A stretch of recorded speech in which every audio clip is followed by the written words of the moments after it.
गोपियों को ज्ञान सिखाने के हेतु उद्धव को नंदगाम को भेजा। वह कथा अब सुनो। श्री मुरली मनोहर जब कभी राधा आदि की प्रीत की बातें याद करते थे तो उनकी सखा उद्धव अपने ज्ञान के अभिमान में उनकी हंसी उड़ाया करते थे।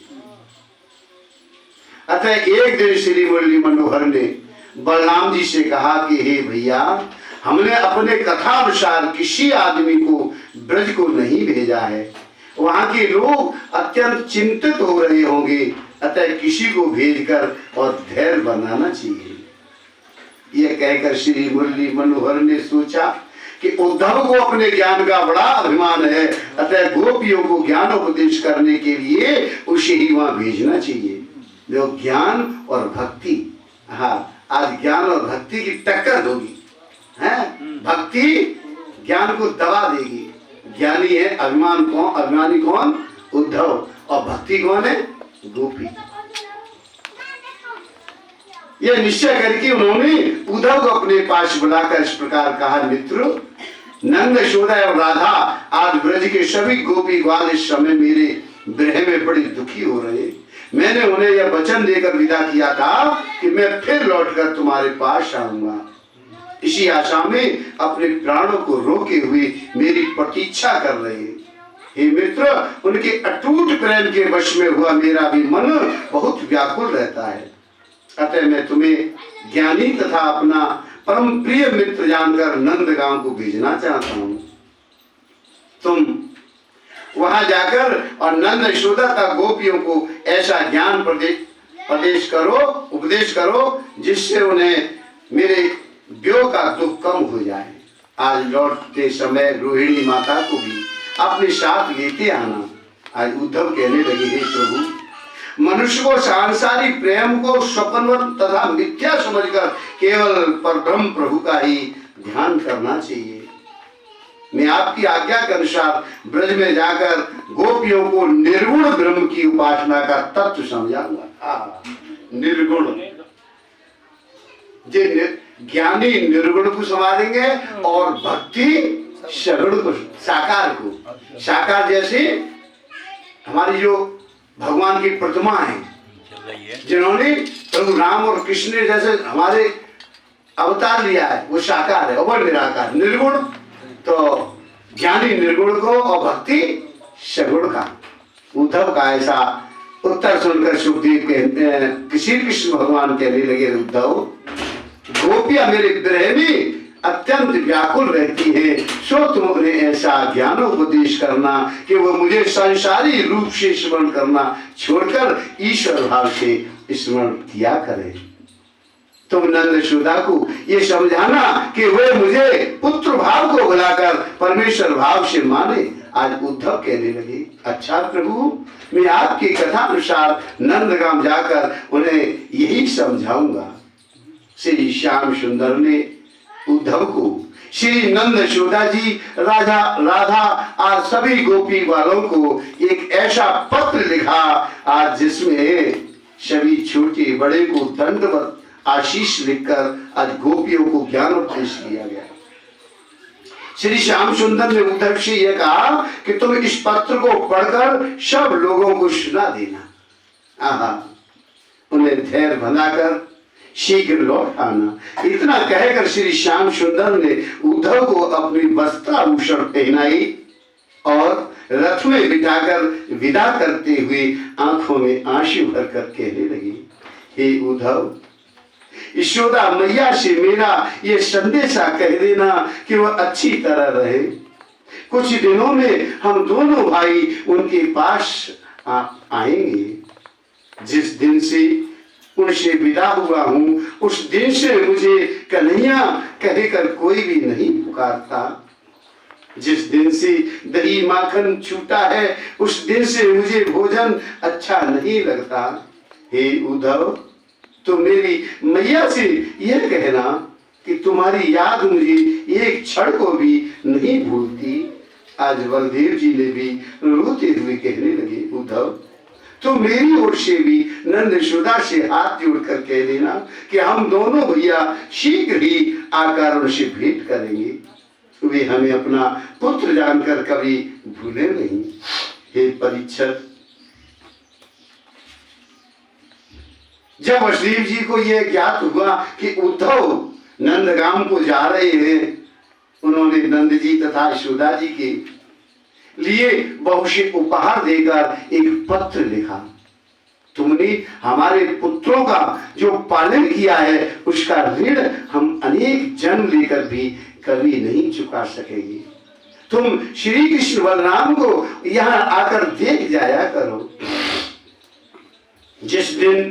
जिस समय उद्धव नंदगांव को चले, उस समय ब्रज की गोपियों को यह प्रतीत होने लगा, आज तो कोई श्री श्याम सुंदर का संदेशा लेकर आवेगा, अथवा वे स्वयं ही आवेंगे। एक गोपी ने अपने आंगन में कौवा को बुलाते हुए देखकर कहा, अरे काग, मैं तुझे दूध भात खिलाऊंगी, यह श्री मनमोहन प्यारे यहाँ आकर हमें दर्शन दे देंगे। दूसरी गोपी कहने लगी, सखी, आज बाईं आंख फड़कने के कारण मुझे ऐसा प्रतीत हो रहा है कि श्याम सुंदर यहाँ जरूर आ रहे हैं। आज उनकी चंद्रमुख का दर्शन पाकर हम तुम अपने नेत्रों को शीतल करेंगे। हे परीक्षित, उस दिन संध्या समय जब उद्धव नंदगांव में पहुंचे तो उन्होंने यह देखा कि सघन वृक्षों पर अनेक प्रकार के पक्षी बैठे हुए मधुर बोलियां बोल रही हैं। चारों ओर गायें घूम रही हैं। वहां की शोभा को देखकर उद्धव का चित्त प्रसन्न हो गया। उस वन को उद्धव ने श्री श्याम सुंदर का लीला स्थल जानकर दंडवत किया। तदुपरांत नंदगांव के समीप पहुंचे हे राजन। जिस समय नंदराय एवं अन्य ब्रजवासियों ने उद्धव को श्री श्याम सुंदर का भेष बनाए रथ पर बैठे और दूर से देखा, तो उन्हें श्याम सुंदर समझकर मिलने के लिए और दौड़ते हुए उनके पास आ गए। परंतु जब उन्हें उद्धव दिखाई दिए तो पहले तो कुछ उदासी हुई, फिर उन्हें श्री हरि का भेजा हुआ जानकर प्रेम पूर्वक नंदगांव को लिवा ले गए। आज नंद जी ने उद्धव का सत्कार किया, उनके पांव धोकर भोजन कराई, पान इलायची देकर उनके लिए एक उत्तम शैया बिछा दी। कुछ देर विश्राम करने के बाद जब उद्धव उठे तो नंद यशोदा उनसे वसुदेव देव की तथा कृष्ण बलराम जी की कुशल पूछकर कहने लगी, हे उद्धव, क्या कभी श्याम सुंदर हमारी याद भी करते? जाने हमसे ऐसी क्या चूक बन गई जो आज तक हमारे घर लौटकर ही नहीं आई। ये तो अच्छा हुआ जो अधर्मी कंस अपने भाइयों सहित मारा गया, पर वसुदेव देवकी को मुक्ति मिल गई। भला ये तो कहो, क्या कभी राम कृष्ण हम में से किसी को याद करते हैं? यशोदा दिन रात उन्हीं का ध्यान करती हुई उन्हीं की प्रतीक्षा में माखन रोटी लिए हुए रात दिन बैठी रहती है। उद्धव, मैं प्रतिदिन उन्हें देखने के लिए मथुरा जाने की इच्छा करता हूँ, परंतु अब मेरे पांव उधर नहीं पड़ते। जब कभी वन में जाकर श्री मोहन प्यारे की चरण चिन्ह देखता हूँ तो ये जान पड़ता है कि किसी कुंज में राह भूल गए हैं। उस समय में उन्हें चारों ओर ढूंढने लगता हूँ। हे उद्धव, उन्होंने मुझे नंदगांव आने का वचन दिया था, सो यह बताओ वे यहाँ आवेंगे या नहीं?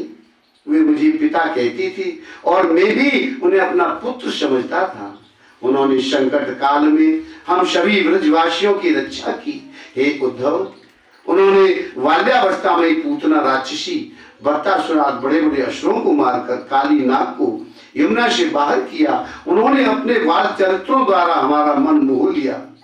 इन बातों की चर्चा वसुदेव देवकी से भी कहते अथवा नहीं। हे उद्धव, गर्ग मुनि के कथानुसार मैं ये समझता हूँ कि वे परब्रह्म प्रभु के ही अवतार हैं और उन्होंने पृथ्वी का जो भार उतारने के लिए अपनी इच्छा से अवतार ग्रहण किया है, परंतु मेरा मन ये स्वीकार नहीं करता। हे परीक्षित, जब नंदरा इस प्रकार कह रही तभी यशोदा जी रोती हुई कहने लगी, तुम हमारे पुत्रों की कुशल हमें सुनाओ। क्या वे कभी मेरी याद करते हैं? उनके बिना मैं अत्यंत दुखी हूं। वे सबसे लौट आने की कह गए थे, परंतु अभी तक लौट कर क्यों नहीं आई? उद्धव, जिन परमात्मा का दर्शन ब्रह्मा आदि को ध्यान में भी प्राप्त नहीं होता, आज वो मेरे घर रहे। अब न जाने कब मैं श्री श्याम सुंदर को फिर से गोद में लेकर उनके शरीर की धूल को अपने आंचल से झाड़कर गले से लगाऊंगी। उनकी मोहनी मूरत क्षण भर को भी मेरी आंखों से दूर नहीं होती। अब तुम यह बताओ कि जो श्री श्याम सुंदर यहाँ दिन रात उपद्रव मचाया करती थी, वे अब वहां सीधे बनकर किस प्रकार रहते हैं? मेरे बिना इतने दिनों तक वहां कैसे रह रहे हैं? भला बताओ तो सही कि वे कब तक आएंगे? इस प्रकार कहकर जब नंद और यशोदा रोती रोती व्याकुल हो गई, उन्होंने धैर्य देने के लिए उद्धव ने कहा, हे नंद यशोदा माता, तुम धैर्य मत खो। श्री श्याम सुंदर तुम्हारे यहाँ आने की कह रहे थे। ये सुनकर नंद यशोदा को धीरज हुआ। तब उद्धव ने सब भेंट उनके आगे रखकर श्री कृष्ण जी और वसुदेव जी के भेजे हुए पत्र पढ़कर सुना दिए। फिर कहने लगे, हे नंद यशोदा, जिनके घर में रहकर पूर्ण ब्रह्म परमेश्वर ने अपनी बाल लीलाएं की, उनके भाग्य की प्रशंसा भला कौन कर सकता है? तुम लोग बड़े ही भाग्यशाली हो जो तुम्हारे हृदय में आठों पहर श्री कृष्ण चंद्र जी की प्रीत बनी रही। मैं तो तुम दोनों को योग सिद्ध प्राणी समझता हूँ। यशोदा ने श्री कन्हैया जी के पत्र को अपने मस्तक एवं आंखों से लगाया। रोते हुए कहने लगी, उद्धव, तुम ज्ञान की बातों को छोड़ दो और ये बताओ श्री मनमोहन यहाँ कब आएंगे? उद्धव, मैं अपने श्याम सुंदर की प्रतिदिन प्रातः काल ही माखन रोटी खिला देती थी। अब उन्हें इतने सवेरे कौन माखन खिलाता होगा? मुझे दिन रात यही चिंता लगी रहती है कि ठीक से भोजन न मिलने के कारण मेरा लाला दुर्बल हो गया होगा। सुनकर आज उद्धव ने कहा, हे यशोदा, तुम उस मोह के जाल को तोड़ डालो और श्री कृष्ण भगवान को पर ब्रह्म का रूप समझो। जिस प्रकार काष्ठ में अग्नि छिपी रहती है, उसी प्रकार उनके निर्गुण स्वरूप का प्रकाश जगत के सभी जीवों में व्याप्त है। उस रूप में वे दिखाई न देंगे पर भी सर्वव्याप्त हैं। अतः तुम उन्हें ईश्वर रूप से अपने समीप जानकर चिंता को त्याग दो। उन्होंने पृथ्वी का भार हटाने तथा अपने भक्तों को भक्ति देने के लिए अवतार लिया है। अपना स्मरण करने वालों को वह अपने ही स्वरूप में लीन कर लेते हैं। यह तुम उन्हें घट घट के व्याप्त समझकर अंतःकरण में उनका ध्यान करोगे तो तुम्हें फिर कोई दुख नहीं होगा। घट घटवासी होने के कारण वे न किसी के पुत्र हैं और न कोई उनका माता पिता है। हे नंद यशोदा, ये तुम कन्हैया जी को अंतर्यामी नारायण समझकर ईश्वर भाव से भजोगे तो तुम्हें स्मरण में नित्य दर्शन देंगे। उद्धव के ऐसे वचन सुनकर यशोदा कहने लगी, हे उद्धव, मैं अपने मन को बहुत समझाती हूँ फिर भी यह किसी तरह नहीं मानता। हे राजन, जब 4 घड़ी रात शेष रही तब उद्धव नंद से पूछकर यमुना स्नान करने के लिए चले।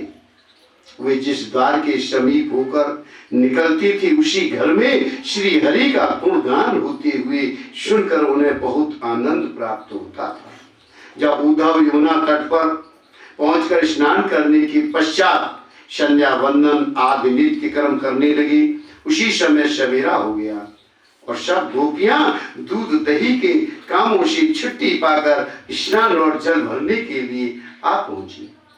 सब आपस में श्री श्याम सुंदर की चर्चा कर रही। ये सखी, मुझे मार्ग में श्री श्याम सुंदर प्यारे खड़े हैं ऐसा आभास हुआ है। कोई कहती वो जरूर कहीं छिपे हैं किसी ने कहा देखो वह बंशी बजा रही है, कोई कहने लगी नहीं नहीं ये गौ चरा रही है, कोई कह रही है वो इस मार्ग में हमसे दान मांगने के लिए आ रहे हैं। और यमुना तट पर पहुंची तो श्री श्याम सुंदर के रथ को खड़ा देखकर इस प्रकार कहने लगी, हे सखी मालूम हो रहा है कि पापी अक्रूर यहाँ आ पहुंचा है। सुनकर दूसरी सखी ने कहा, हे आली क्या पता अब की बार श्री श्याम सुंदर ने किसी को हमारी शुद्ध लेने के लिए भेजा हो। उद्धव उनकी प्रीत देख करके सोचने लगी, देखो इन्हें श्री कृष्ण चंद्र से कैसी प्रीत है कि उनकी अतिरिक्त और किसी का नाम मुंह पर नहीं आता है। हे परीक्षित, जब उद्धव पूजा पाठ करके नंदराय के घर लौटने लगे तब गोपियों ने उन्हें श्री श्याम सुंदर जैसा पीतांबर मुकुट माला धारण किए हुए देखकर परस्पर इस प्रकार कहने लगी, सखी श्री मनमोहन प्यारे ने यहाँ से जाते समय किसी को भेजने के लिए कहा था, ये वही तो नहीं है जिस मुरली मनोहर ने हमारी शुद्ध लेने को भेजा है। यह सुनकर दूसरी गोपी कहने लगी, आदि ये उनका सखा उद्धव है, ये कल से नंद यशोदा के घर ठहरे हुए हैं और हमारे लिए श्री कृष्ण चंद्र जी का संदेशा लेकर आए हैं। सुनते ही राधा गोपियां घरों से निकलकर नंदगाम की विशाल कदम ठंडी में एक चित्र हो गई और वहीं उद्धव भी शीघ्र ही आ पहुंची। सब गोपियां उन्हें चारों ओर से घेर कर वो बैठ गई और कुशल क्षम पूछने के उपरांत कहने लगी, हे उद्धव हमने ये सुना है कि तुम्हें श्री श्याम सुंदर ने नंद यशोदा जी को धैर्य बनाने के लिए भेजा है। ये बड़ी सुंदर बात है, परंतु उन्होंने हमारे लिए कुछ नहीं कहलाया, इससे हम बड़ा दुख हो रहा है। हम तो उनकी बिना मोल की दासी हैं, फिर वो हमें क्यों भूल गई। दूसरी गोपी कहने लगी, उद्धव नंदन नंदन बड़े कपटी निर्दयी है। जिस प्रकार भमरा फूलों से रस लेकर उड़ जाता है, उसी प्रकार श्री कृष्ण जी यहाँ रास विलास करके अब हम सबसे विमुख हो गए। जिस प्रकार उनकी मंद मुस्कान मधुर चितवनों पर देव कन्याएं लक्ष्मी जी मोहित रहती हैं, आज उसी प्रकार हम सब भी उनके मुख कमल का रस भमरी के समान पीकर उसी के मद में आठों पहर मत वाली बनी बैठी रहती है। परंतु वे तो हमारी याद भी नहीं करते। इस वार्तालाप में गोपियां और उनके प्रेम में ऐसी मगन हो गई कि उन्हें अपने शरीर और वस्त्रों का भी कुछ ध्यान नहीं रहा। उस समय एक भमरा उड़ता हुआ आ पहुंचा। उसे देखकर यह गोपी इस प्रकार कहने लगी, सखी ये श्याम सुंदर के लिए जो संदेशा तुम उद्धव से कह रही हो वही इस भमरे से कहलाकर और उनके पास भेज दो। क्यों? वह भी उन्हीं के समान काले रंग का ये कुटिल ये कपटी है। इस प्रकार वे भमरा के बहाने आज उद्धव को अनेक खरी खोटी बातें सुनाने लगी। पहली सखी की बात सुनकर दूसरी कहने लगी, सखी क्या ये भमरा श्री श्याम सुंदर के पास हमारा संदेशा लेके जाएगा? मैं तो यह समझती हूँ कि जितने भी जीव काले रंग के होते हैं उनमें किसी से भी अपनी भलाई की आशा नहीं करनी चाहिए। तीसरी सखी कहने लगी, आदि ये कृष्ण वर्ण के तो सभी जीव एक जैसे होते हैं। मेघ और सर्प काले रंग के होते हैं तो सबको महाविपत्ति पहुंचाते हैं। इसी प्रकार आज भमरे को भी समझना चाहिए। चौथी कहने लगी, भ्रमर मुझे किसी श्याम रंग वाले पर विश्वास नहीं होता। क्यों? अपने चित्त चोर श्याम सुंदर की बातें याद आने पर मैं अपनी शुद्ध बुद्ध भूल जाती हूँ। अस्तु जब वह भमरा गोपियों के शरीर पर लगी हुई केसर की सुगंध को सुनकर उनके पास आया तो उसे देखकर एक सखी इस प्रकार कहने लगी, हे भ्रमर, तू हमारे पास मत आ। तेरे समान श्याम वर्ण के श्याम सुंदर हमें छोड़ गए हैं और मथुरा को स्त्रियों के साथ विहार कर रहे हैं, अतः तू वहीं चला जा। स्त्रियां श्री मनमोहन प्यारे को रिझाने के लिए अपने शरीर पर विविध प्रकार की सुगंध लगाती हैं। तू उन्हीं की सुवास का रस पान कर। एक अन्य सखी कहने लगी, आली, इस भ्रमर की नाक मथुरावासी स्त्रियों के शरीर की सुगंध सुनकर ये भर गई है, अतः यह कहीं एक शाम पर बैठकर रस नहीं पीता। स्थान पर दूसरी गोपी कहने लगी, हे भ्रमर, तू मथुरा में जाकर हमारे चित्सोर ये संदेशा कह देना कि अपने प्रेमियों को सताना कहाँ का न्याय है। जिस प्रकार कोई भमरा एक फूल पर छड़ से अधिक नहीं ठहरता, उसी प्रकार तुम्हारी भी नीति है। लक्ष्मी जी तुम्हारा स्वभाव न जानकर ही ये तुम्हारी भी नीति है। लक्ष्मी तुम्हारा स्वभाव न जानकर ही तुम्हारे ऊपर मोहित है। यदि वे तुम्हारी कठोरता का हाल जानती तो तुमसे कभी प्रीत नहीं करती। मथुरा की स्त्रियां तुम्हारी कठोरता का हाल नहीं जानती।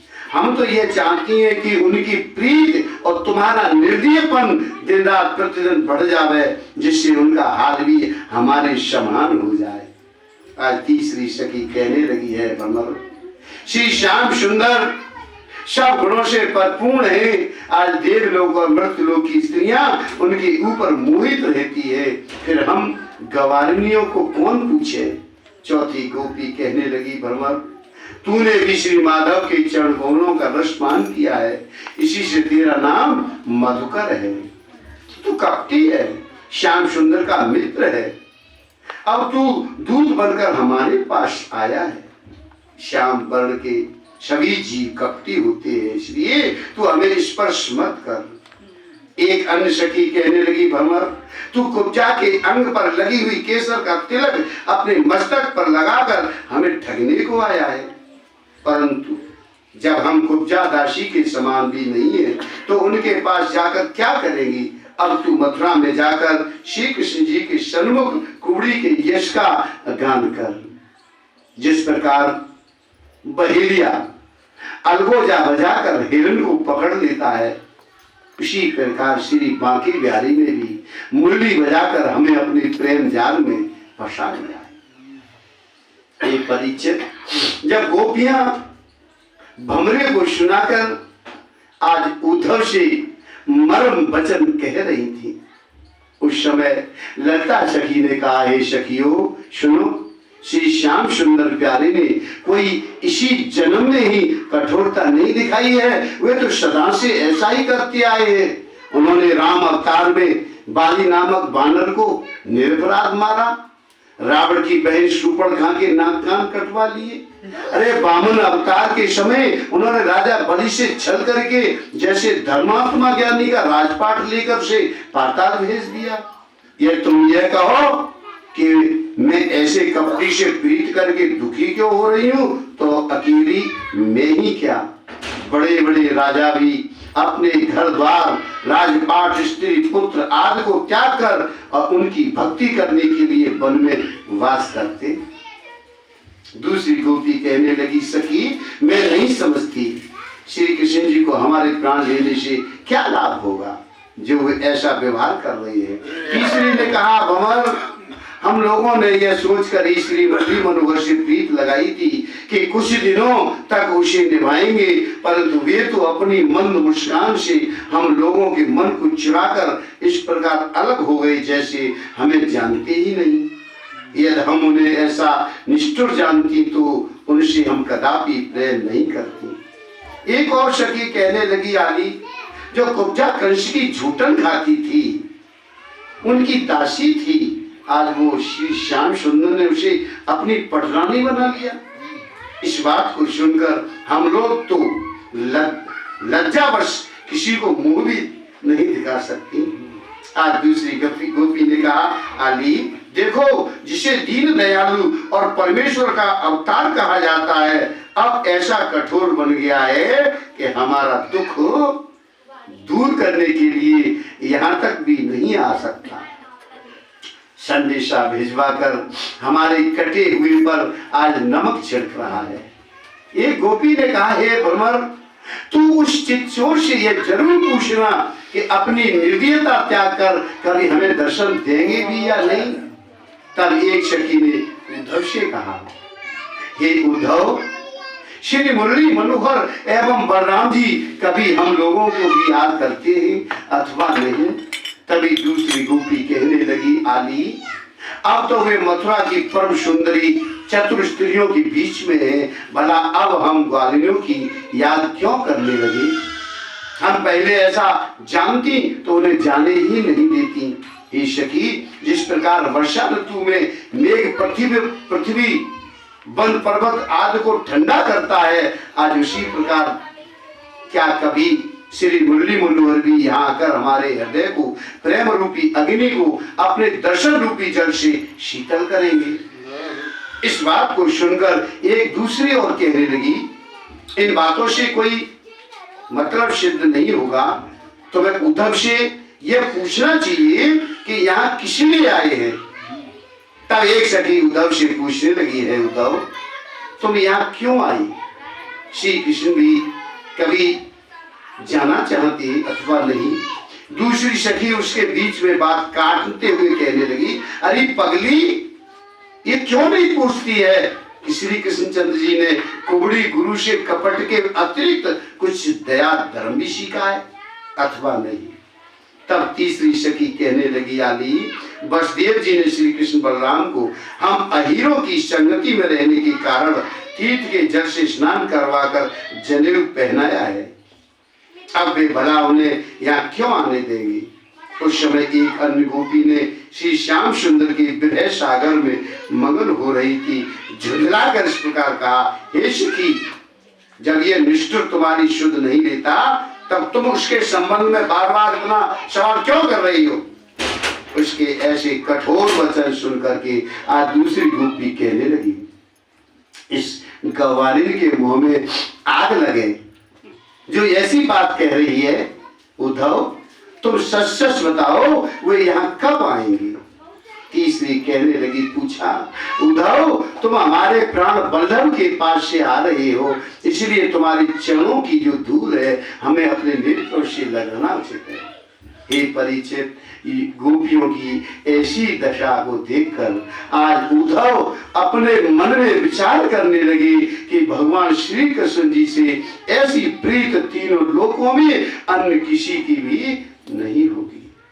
उद्धव ने श्री राधा रानी को, जो सब गोपियों से अलग मौन बैठी हुई आंसू बहा रही थी, उनको श्री कृष्ण चंद्र जी द्वारा भेजी गई एक रत्नों की माला देते हुए कहा, हे गोपियों, ये तुम्हारे समान भाग्यशाली कौन है जो तुम भी श्याम सुंदर के चरणों में ऐसा अटूट प्रेम रखती हो। आज जगत में मनुष्य श्री कृष्ण चंद्र के चरणों की भक्ति प्राप्त करने के लिए अनेक जप और तप तीर्थ आदि करते हैं, परंतु वे भी तुम्हारे जैसे उच्च कोटि के प्रेम को प्राप्त नहीं कर पाते। तो मुझे ऐसा आशीर्वाद दो जिससे मुझे भी तुम्हारे इस समान श्री कृष्ण चंद्र जी के चरणों में प्रेम प्राप्त हो सके। मेरे ऊपर श्री श्याम सुंदर ने बड़ी कृपा की है जो मुझे यहाँ भेजा है। अब मैं तुम्हारे दर्शन पाकर कृतार्थ हो गया। इतना कहकर प्रभु श्री कृष्ण जी का पत्र और संदेशा लाया हुआ उन्हें दिया और समझाने लगे, गोपियों, तुम भोग की आशा छोड़कर योग साधना करो और संपूर्ण जगत की उत्पन्न करने वाले प्रभु का निर्गुण स्वरूप में ध्यान करो, जिसमें वे आठों पैर तुम्हारे पास रहेंगे। बोलिए श्री कृष्ण भगवान की।